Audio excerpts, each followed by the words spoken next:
Chemistry में lesson number 1 ठोस अवस्था कल पढ़ाया था।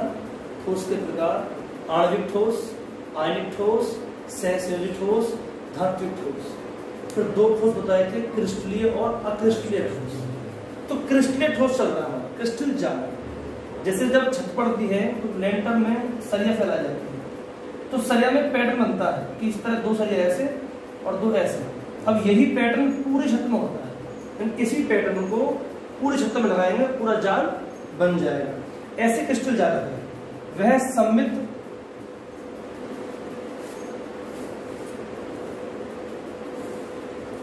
पुनरावृत्ति पैटर्न, पुनरावृत्ति जिसकी बार बार आवृत्ति करके, वह सममित यानी एक जैसा पुनरावृत्ति पैटर्न जिसका बार बार उपयोग करके संपूर्ण क्रिस्टल प्राप्त कर सकते हैं। यानी इस एक जालक की आप स्ट्रक्चर ज्ञात कर दीजिए, अब उसी स्ट्रक्चर को जोड़ दे आप पूरा जालक बना सकते हैं, तो उसे क्रिस्टल जालक कहते हैं। एक तरह से जालक का एक सूत्र, जैसे एक सूत्र लगा देने पर एक सवाल हल हो जाता है, ऐसे जालक की संरचना ज्ञात कर ले तो पूरे क्रिस्टल की संरचना हमको ज्ञात हो जाती है, उसे क्रिस्टल जालक कहते हैं। अब आती है एकक कोष्ठिका या एकक सेल, या अंग्रेजी में बोलते हैं यूनिट सेल। ये क्या है? हम मकान बनाते हैं और मकान में किसका प्रयोग करते हैं? ईंट का। ईंट के ऊपर ईंट लगाएं, क्यों लगाएं तो पूरी दीवार बन जाती है। ऐसे ही ये एकक कोष्ठिका है, क्रिस्टल जालक का लघुत्तम, सबसे शॉर्ट, सबसे छोटा। जैसे शरीर की इकाई कोशिका होती है, मकान की इकाई ईंट होती है, उसी प्रकार क्रिस्टल जालक की इकाई होती है एकक सेल। यानी ये सेल आपस में जुड़ करके, ये कोष्ठिका आपस में जुड़ करके पूरा जालक बनाते हैं। तो किसी क्रिस्टल जालक की लघुत्तम पुनरावृत्ति यूनिट यानी इकाई को एकक कोष्ठिका या एकक सेल कहते हैं, जिनसे मिलकर के पूरा जालक बना हुआ है। एकक सेल के या क्रिस्टल जालक के पैरामीटर देखिए, एक सेल जो होती है एकक सेल या एकक कोष्ठिका, वो घन आकार की होती है, जिसके कोनों पर 8 बिंदु होते हैं।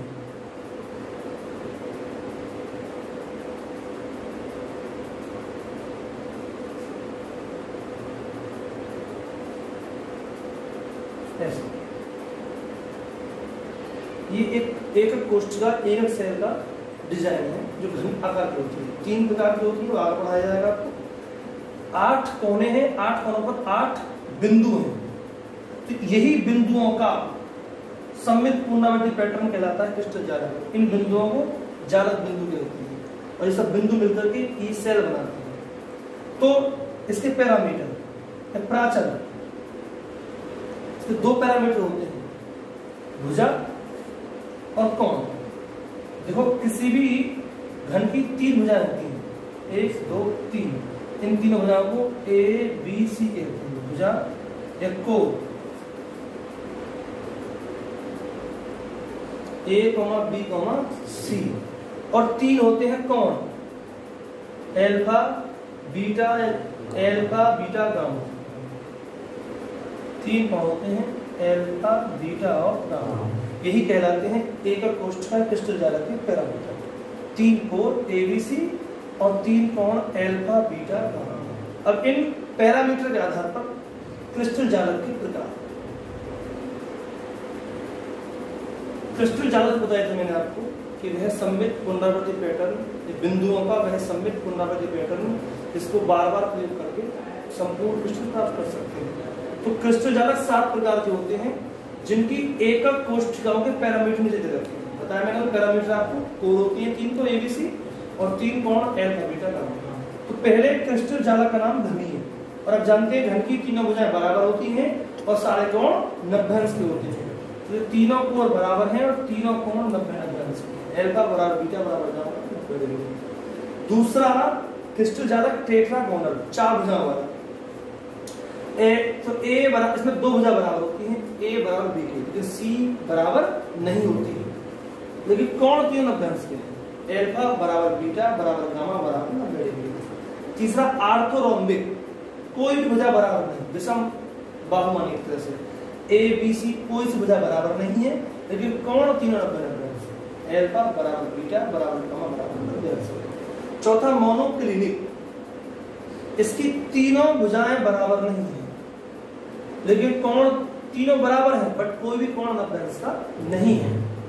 ट्राइक्लिनिक, ये 5 प्रकार क्रिस्टल जालक है, इसकी भी तीनों में से कोई भुजा बराबर नहीं है और ना ही कोई कोण बराबर है।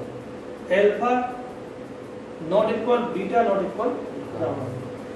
फिर रोम्बोहेड्रल छठे प्रकार का, 2 भुजाएं बराबर है, तीसरी बराबर नहीं है, लेकिन कोण तीनों बराबर, लेकिन 90 का कोण एक भी नहीं। सातवां हेक्सागोनल, इसकी 2 भुजा बराबर है, तीसरी बराबर नहीं है, 2 कोण 90 के और 1 कोण 120 डिग्री का।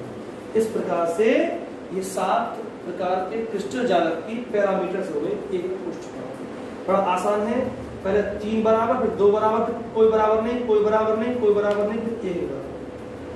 पहले में तीनों कोण बराबर 90 के, दूसरे में तीनों कोण बराबर लेकिन 90 कोई नहीं है, तीसरे में कोई बराबर नहीं, फिर ये इसके जैसा है, और फिर लास्ट वाले में 2 90 और 1। अगर एकक कोष्ठिका अर्थात यूनिट सेल के प्रकार, ये बताया पहले आपको, यूनिट सेल घन आकार की होती है। अब इन बिंदुओं के हिसाब से ये 3 प्रकार की होती है। नंबर 1 सरल घनीय यूनिट सेल। इस यूनिट सेल के केवल कोनों पर जालक बिंदु होते हैं, केवल कोनों पर, और कोई जालक बिंदु नहीं होगा। मतलब कितने जालक बिंदु हो गए? 8। प्रत्येक कोने पर एक जालक बिंदु होता है, जिसे कहते हैं सरल घनीय यूनिट सेल। दूसरा है काय केंद्रित, यानी बॉडी सेंटर्ड काय केंद्रित घनीय unit cell.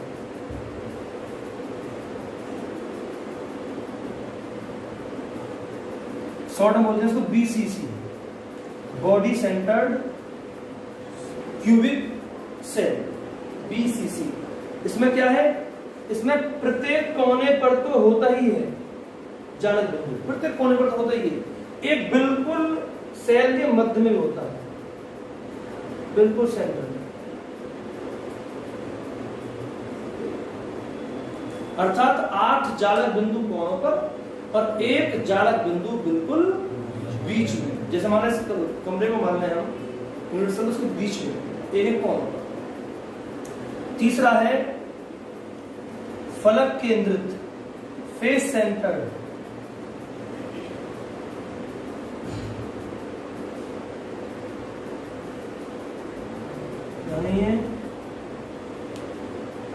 Unit cell, FCC, face centred cubic unit cell. इसमें क्या है? इसमें प्रत्येक कोने पर तो होगा ही होगा, ये देखो कोने पर तो होंगे ही,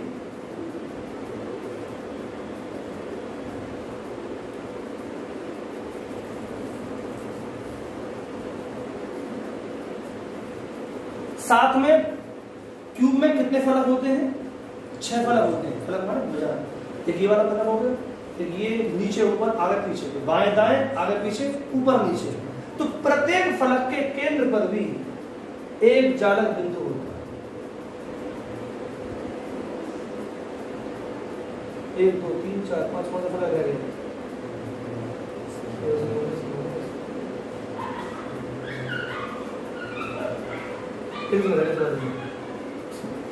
प्रत्येक फलक के केंद्र पर जालक बिंदु, कुल कितने जालक बिंदु हो गए?